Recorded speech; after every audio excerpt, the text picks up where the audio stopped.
Political stagnant ये बंगाल को ख़त्म कर रहा है। बांग्लादेशी हो, आतंकवादी हो, ये और माओ, अर्बन नक्सल इत्यादि इत्यादि सारे यहाँ वो जाल बिछा रहे हैं। जो इंफ्रास्ट्रक्चर है आर्थिक दिशा में, सामाजिक दिशा में, शिक्षा के दिशा में, हर दिशा में आज पीछे जा रहा है। कारखाना बंद होते गया, लोगों का रोजगार घटते गया, हर छोटा छोटा उपक्रम यहाँ होता था।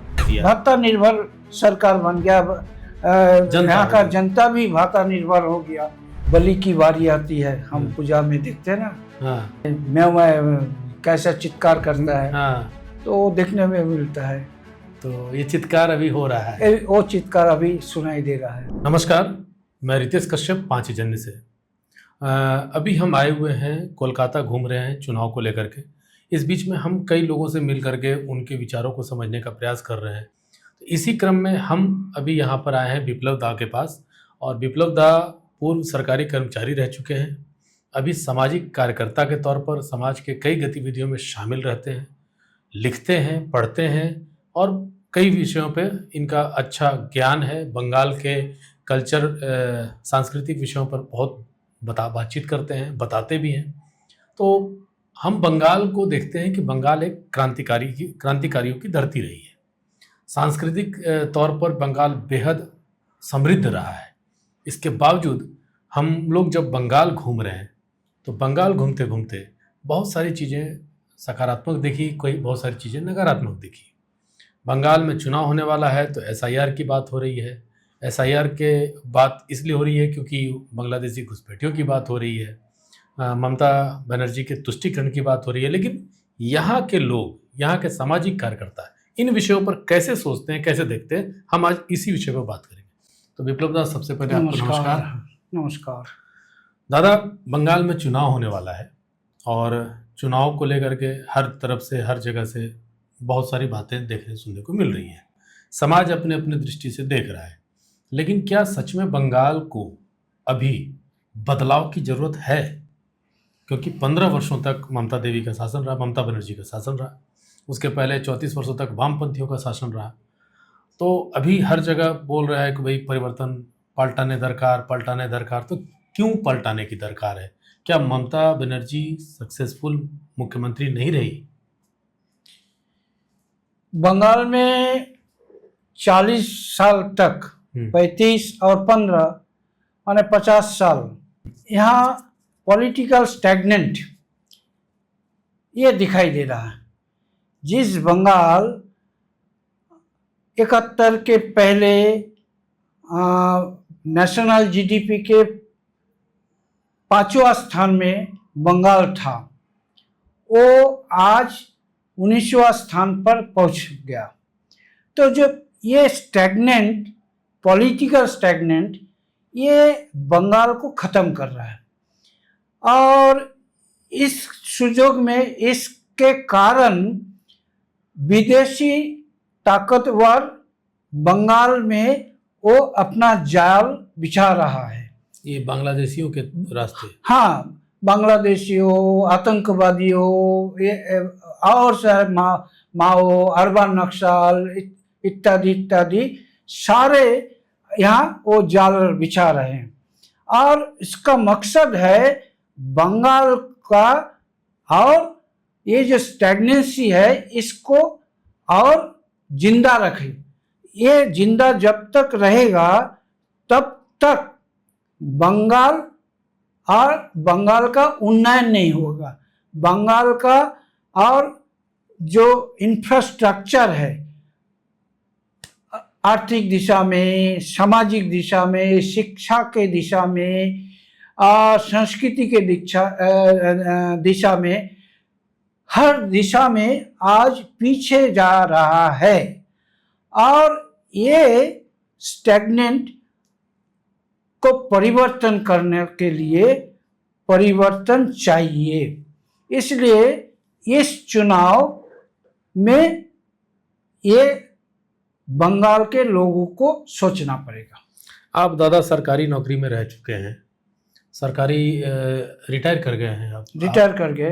तो सरकारी सिस्टम कैसा है, कैसा रहा इन बीते वर्षों में, उसमें करप्शन का क्या स्थिति रहा? मैं आसनसोल जिला वो पूर्व पश्चिम बर्धमान, आसनसोल के रहने वाले, पश्चिम बर्धमान शिल्प तालुक उस जिला का एक शिल्प में मैं नौकरी करता था।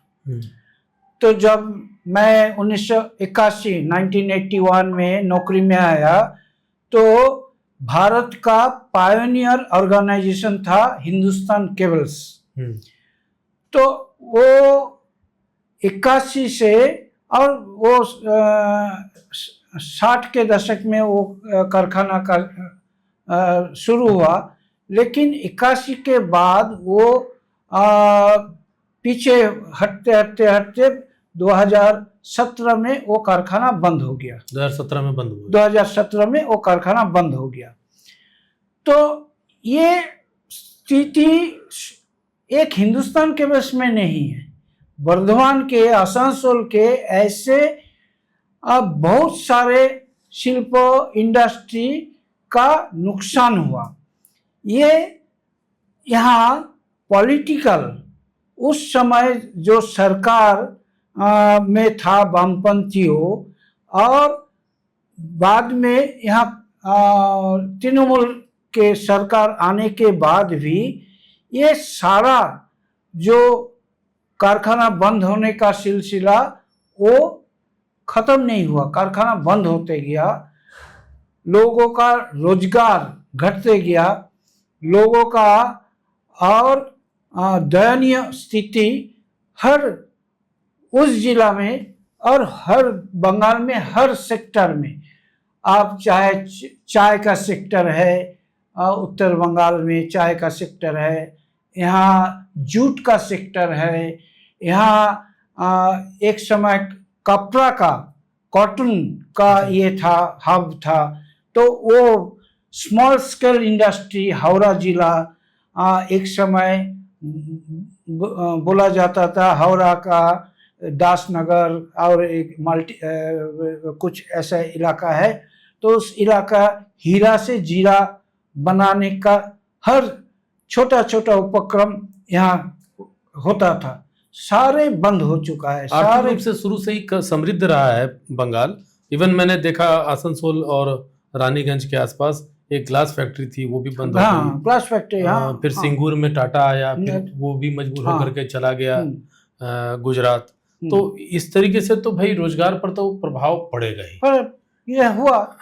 तो ये होने के बाद सरकार ने, उस समय भी सरकार, वामपंथियों का सरकार भी उस समय ये थोड़ा थोड़ा कुछ भाता देकर कुछ ऐसा आर्थिक सहायता किया, लेकिन उससे वो परमानेंट सॉल्यूशन नहीं है। और तृणमूल सरकार आने के बाद तो ये सारा भाता निर्भर सरकार में रूपांतर हुआ, क्योंकि कहीं कर्म संस्थान नहीं है, रोजगार नहीं है, बेरोजगारी का बोलबाला है। पूरी जनता को मतलब भत्ता पर निर्भर बना दिया। भत्ता निर्भर सरकार बन गया, यहाँ का जनता भी भाता निर्भर हो गया। तो इससे समाज नहीं चलेगा, इसमें समाज का जो सुव्यवस्था, सुशासन वो सही नहीं चलेगा। तो भाता के ऊपर लोग निर्भर वो ज़्यादा दिन तक नहीं कर सकता। इसलिए परिवर्तन तो जरूरी है, ये परिवर्तन जरूरी है। और इसके साथ भी भारतीयत्व, राष्ट्रीय भावना का भी ये अनुप्रवेश होने के कारण राष्ट्रीय भावना में भी थोड़ा परिवर्तन आया। राष्ट्रीय भावनाओं में भी गिरावट आया, ऐसा कहना चाह रहे हैं आप? हाँ, गिरावट आया। अभी वंदे मातरम का 150 साल हुआ, लेकिन यहाँ वंदे मातरम हिंदू छोड़ के और कोई बताते नहीं है।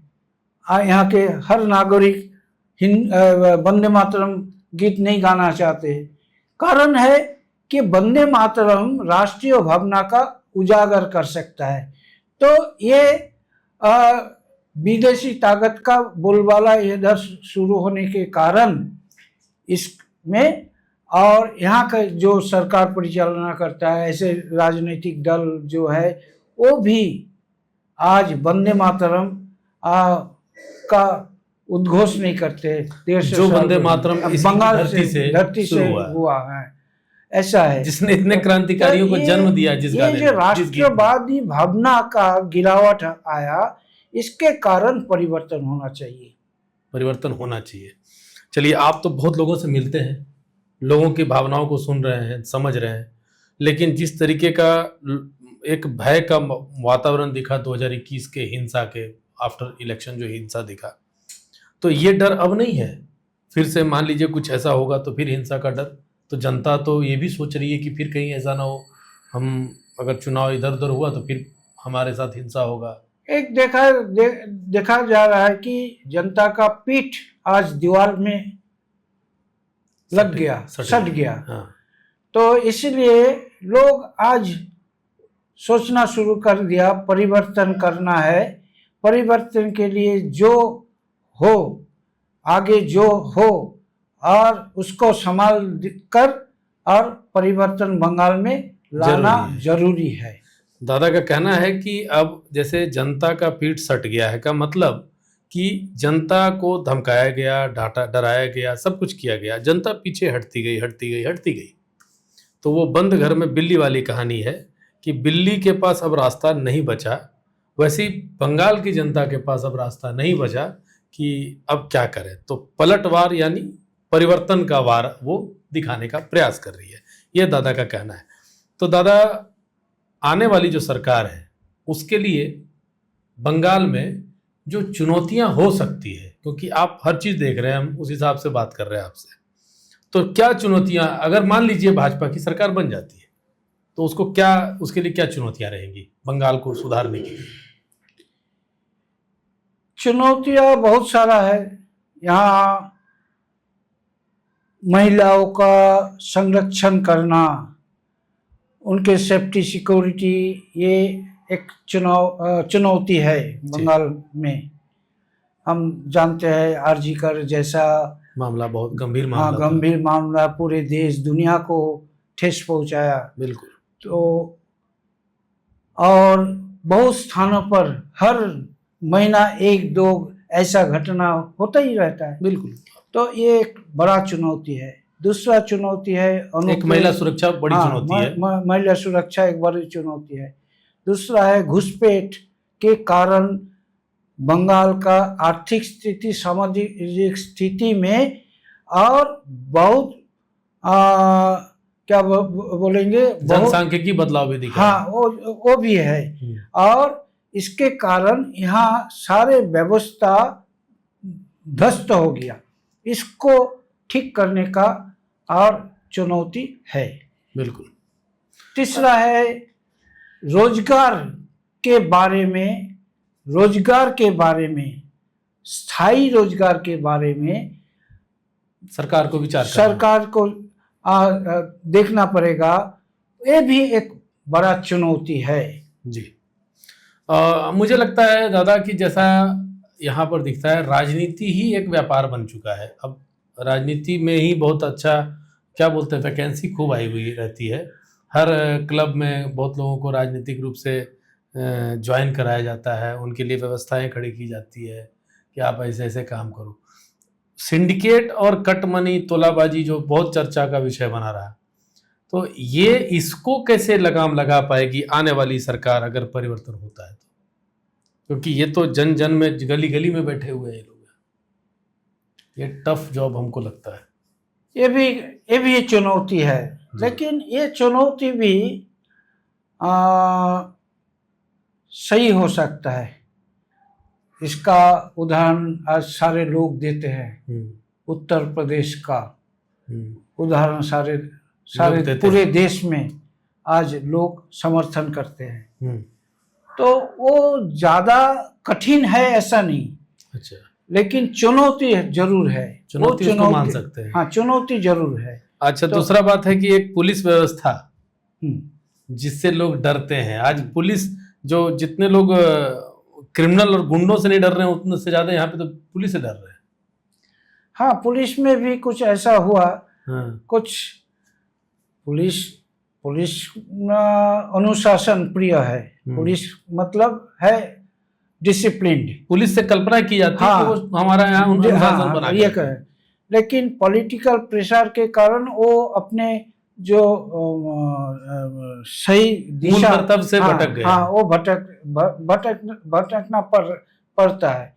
तो इसलिए वो भी अच्छा सरकार आने से पुलिस को खुला काम करने को, मतलब दबाव में नहीं रहेंगे। हाँ, दबाव नहीं रहने से वो अच्छा काम करेंगे, समाज को सहयोग करेंगे, ऐसा लगता है।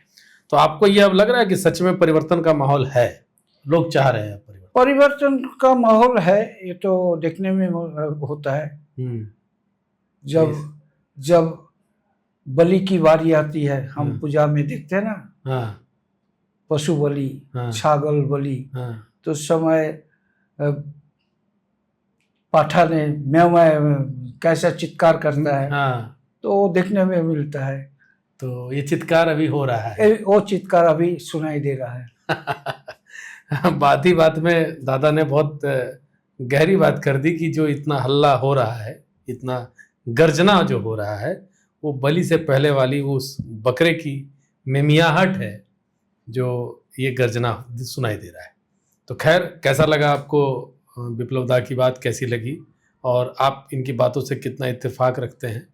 परिवर्तन की उम्मीद विप्लव दा कर रहे हैं और जनता भी बहुत हद तक इन चीज़ों को देख रही है। हालांकि पूरा का पूरा जो परिणाम है वो 4 मई को स्पष्ट हो जाएगा। आगे देखते हैं क्या होता है। अभी तक इतना ही। विप्लव दा के साथ रितेश कश्यप, 5 जन। नमस्कार। नमस्कार।